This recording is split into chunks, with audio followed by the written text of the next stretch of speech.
pemirsa, berjumpa lagi bersama saya dalam pembahasan buku Membina Kehidupan Abadi yang dituliskan oleh Nyonya Ellen G. White.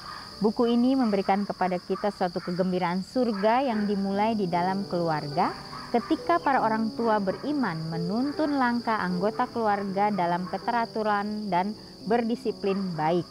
Sehingga keluarga itu bukan hanya takut akan Tuhan, tetapi menghormati dan memuliakan Dia oleh pengaruh mereka terhadap keluarga lain, dan mereka akan menikmati keharmonisan surga serta upah yang mulia dan abadi. Ya, inilah suatu ajakan bagi keluarga-keluarga yang ada di dunia ini. Keluarga yang ada di dunia ini adalah surga-surga kecil, sehingga kita dapat mempersatukan akan keluarga kita. Kita dapat merangkul keluarga kita untuk mempunyai hubungan yang baik. Hubungan bagaimana kita memuji dan memuliakan nama Tuhan, sehingga Tuhan akan memberikan kita berkat. Pada saat kita keluar, maka kita akan menjadi pembawa-pembawa damai itu dimanapun kita berada.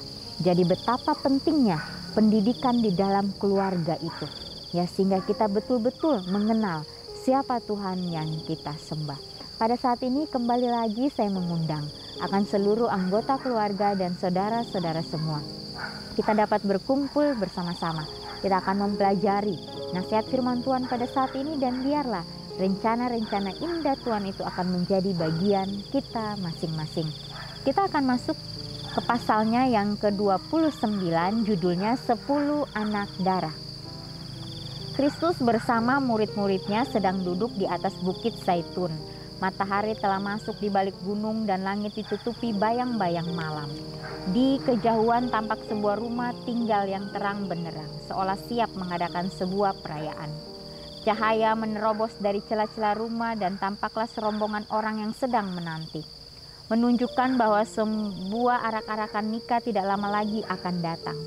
Di banyak bagian bumi belahan timur, perayaan nikah diadakan waktu petang. Pengantin laki-laki akan pergi menyambut pengantin perempuan dan membawanya ke rumah. Dengan cahaya obor, rombongan pengantin berarak-arak dari rumah pengantin perempuan ke rumah pengantin lelaki. Di mana pesta haya obor, rombongan pengantin berarak-arak dari rumah pengantin perempuan ke rumah pengantin lelaki, di mana pesta perayaan diadakan untuk tamu-tamu yang diundang. Dalam pemandangan yang disaksikan Yesus, suatu rombongan tengah menanti kedatangan rombongan mempelai dengan pengharapan untuk bergabung dengan arak-arakan itu. Sambil menanti, dekat rumah pengantin perempuan terdapat 10 anak darah yang berpakaian putih. Masing-masing membawa pelita dan sebuah buli-buli kecil tempat minyak. Semua rindu menanti kedatangan pengantin laki-laki. Tetapi kemudian terjadi penangguhan. Jam demi jam lewat, para penyambut itu menjadi lelah dan tertidur. Di tengah malam terdengar teriakan, "Mempelai datang, songsonglah dia." Penyambut yang tertidur sekoyong-koyong terbangun dan melompat berdiri. Mereka melihat arak-arakan itu bergerak. Terang benderang dengan obor-obor dan riang dengan musik. Mereka mendengar suara mempelai laki-laki dan suara mempelai perempuan. 10 anak darah itu segera memegang pelitanya dan mulai menyalakannya dengan cepat hendak menyongsong pengantin. Tetapi 5 anak darah telah lalai mengisi buli-bulinya dengan minyak. Mereka tidak memikirkan akan terjadi penangguhan yang begitu lama, dan mereka tidak bersedia menghadapi keadaan darurat ini. Dengan sedih mereka memohon kepada sahabat-sahabatnya yang lebih cerdik dengan berkata, "Berikanlah kami sedikit dari minyakmu itu, sebab pelita kami hampir padam." Tetapi 5 anak darah yang menanti dengan pelita yang menyala terang telah mengosongkan buli-bulinya. Mereka tidak mempunyai persediaan lagi, dan saut mereka, "Tidak, nanti tidak cukup untuk kami dan untuk kamu. Lebih baik kamu pergi kepada penjual minyak dan beli di situ." Sedang mereka pergi membeli minyak, arak-arakan itu berjalan terus dan meninggalkan mereka di belakang. 5 anak darah dengan pelita yang menyala bergabung dengan arak-arakan itu dan masuk ke dalam rumah bersama rombongan pengantin, dan pintu pun ditutup. Ketika anak darah yang bodoh sampai di tempat perjamuan nikah, mereka mendapat penolakan yang tidak diharapkannya. Tuan yang empunya pesta itu berkata, "Aku tidak mengenal kamu." Mereka ditinggalkan berdiri di luar di jalan yang kosong di malam yang gelap. Tak kala Kristus duduk memandang ke arah rombongan yang menunggu pengantin laki-laki, ia menceritakan sebuah kisah kepada murid-muridnya tentang 10 anak darah. Dengan pengalaman itu, dapat digambarkan pengalaman jemaat yang akan hidup sejenak sebelum kedatangannya yang kedua kali. Kedua rombongan anak darah yang menunggu menggambarkan dua golongan orang yang mengaku menunggu kedatangan Tuhannya. Mereka disebutkan anak darah sebab mereka mengaku memiliki iman yang sejati. Pelita itu menggambarkan firman Tuhan. Penulis Mazmur berkata, "Firman-Mu itu pelita bagi kakiku dan terang bagi jalanku." Minyak merupakan lambang dari Roh Kudus. Dengan demikian, roh itu dilukiskan dalam nubuatan Zakaria. "Datanglah kembali malaikat yang berbicara dengan aku itu," katanya. "Lalu dibangunkannyalah aku seperti seorang yang dibangunkan dari tidurnya. Maka berkatalah ia kepadaku, 'Apa yang engkau lihat?' Jawabku, 'Aku melihat tampak sebuah kandil dari emas seluruhnya dan tempat minyaknya di bagian atasnya. Kandil itu ada 7 pelitanya dan ada 7 corot pada masing-masing pelita yang ada di bagian atasnya itu. Dan pohon zaitun ada terukir padanya, satu di sebelah kanan tempat minyak itu dan satu di sebelah kiri. Lalu berbicaralah aku, kataku kepada malaikat yang berbicara dengan aku itu, 'Apakah arti semuanya ini, Tuanku?' Maka berbicaralah ia, katanya, 'Inilah firman Tuhan kepada Zerubabel bunyinya, bukan dengan keperkasaan dan bukan dengan kekuatan, melainkan dengan rohku, firman Tuhan semesta alam. Untuk kedua kalinya berbicaralah aku kepadanya, apakah arti kedua dahan pohon zaitun yang di samping kedua pipa emas yang menjalurkan cairan emas dari atasnya itu?' Lalu ia berkata, 'Inilah kedua orang yang diurapi, yang berdiri di dekat Tuhan seluruh bumi.' Dari kedua dahan pohon zaitun, cairan emas itu disalurkan melalui pipa emas ke dalam pinggan kaki Dian dan kemudian ke dalam pelita emas yang memberikan terang kepada bait suci." Ya, jadi dalam perumpamaan ke-10 anak darah itu, ya, bagaimana ingin pergi menyongsong mempelai laki-laki, semua mempunyai pelita dan buli-buli tempat minyak. Untuk suatu masa tidak tampak perbedaan di antara mereka itu. Demikianlah dengan jemaat yang hidup sebelum kedatangan Kristus yang kedua kali. Semua mempunyai pengetahuan mengenai kitab suci. Semua telah mendengar pekabaran mengenai kedatangan Kristus yang sudah dekat. Dan dengan yakin mengharapkan kedatangannya, tetapi seperti dalam perumpamaan itu, demikianlah pula keadaannya sekarang. Terjadi suatu penangguhan, iman diuji. Dan bila mana seruan terdengar, mempelai datang, songsonglah dia. Banyak orang yang tidak bersedia. Mereka tidak mempunyai minyak dalam buli-bulinya, dan dalam pelitanya mereka miskin akan Roh Kudus. Ya, jadi inilah ya bagaimana gambaran yang akan terjadi pada saat detik-detik kedatangan Tuhan itu. Biarlah kita mau bersedia, biarlah kita mau waspada. Biarlah kita mau menyerahkan kehidupan kita kepada Tuhan, sehingga pada saatnya itu tiba, ya maka kita boleh bersiap. Segala sesuatunya harus kita pikirkan. Ya, hal-hal yang buruknya kita harus pikirkan terlebih dahulu.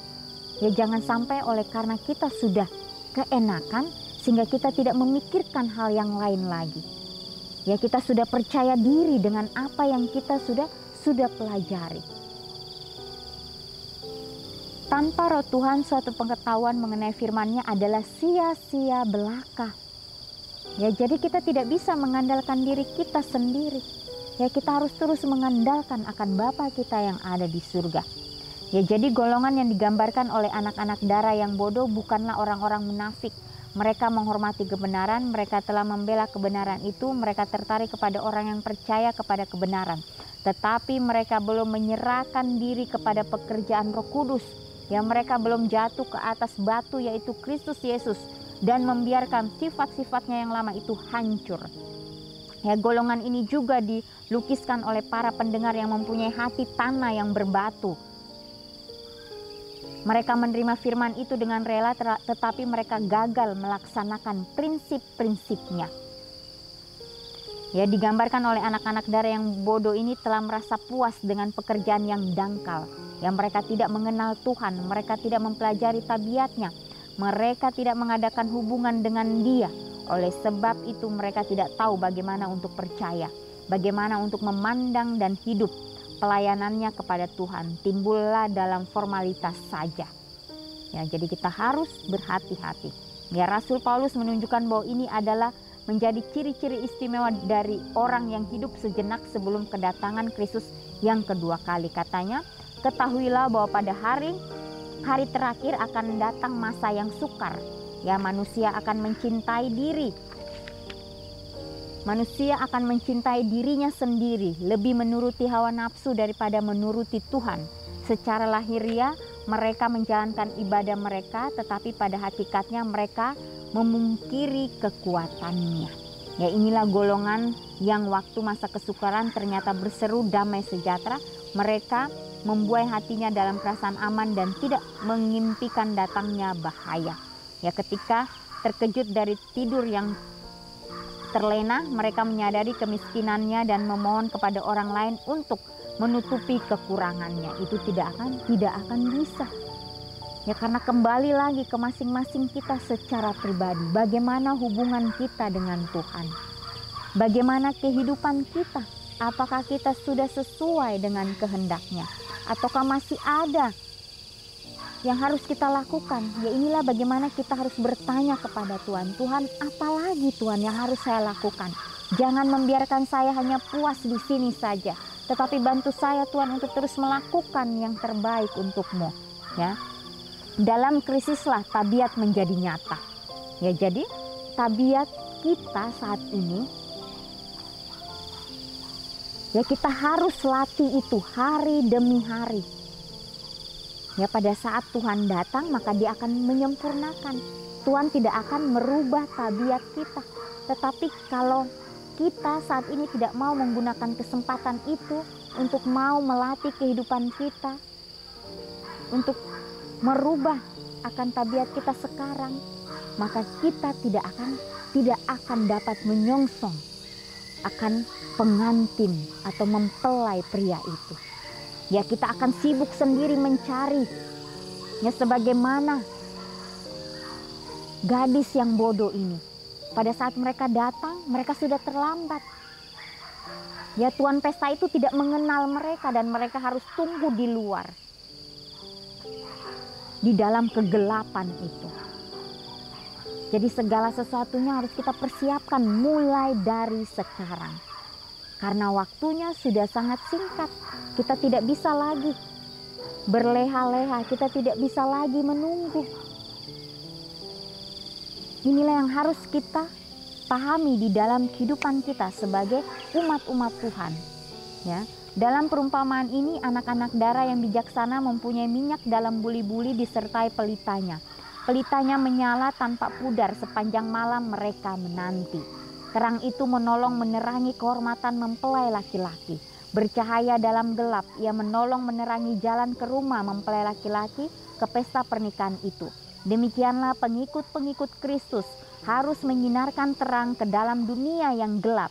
Dengan Roh Kudus firman Tuhan adalah terang, manakala ia menjadi kuasa yang mengubah dalam kehidupan si penerima. Ya, jadi kedatangan mempelai laki-laki adalah di tengah malam, saat yang paling gelap. Demikianlah kedatangan Kristus akan terwujud pada masa yang paling gelap dalam sejarah dunia. Zaman Nuh dan Lot menggambarkan keadaan dunia sejenak sebelum kedatangan anak manusia. Ya, zaman Nuh dan Lot ini akan terulang lagi pada saat kita dan lebih mengerikan. Oleh sebab itu kita harus mempersiapkan kehidupan kita mulai dari sekarang. Ya, kita tidak tahu ya kesulitan apa yang akan kita hadapi ke depannya. Inilah latihan untuk kita supaya kita dapat mengerti, supaya kita boleh sedia, sehingga pada akhirnya kita akan ditemukan setia. Jangan sampai pada saat Tuhan itu datang, Dia akan mencampakkan kita ke dalam suatu kegelapan itu, sehingga kita sudah tidak ada waktu, kita sudah terlambat. Tetapi hal yang sangat indah pada saat Dia datang. Hai hambaku yang setia, masuklah ke dalam kebahagiaan Tuhanmu. Ya, itulah yang ingin kita dengarkan. Oleh sebab itu biarlah kita boleh mengambil akan komitmen kita untuk terus melakukan yang terbaik, bukan untuk siapa-siapa tetapi hanya untuk Tuhan. Terang dari matahari kebenaran harus bersinar dalam perbuatan-perbuatan kebajikan, dalam kata-kata yang benar dan dalam perbuatan yang suci. Ya. Dan juga di sini agama Kristus berarti lebih daripada pengampunan atas dosa. Itu berarti menyingkirkan dosa-dosa kita dan mengisi kekosongan itu dengan rahmat Roh Kudus.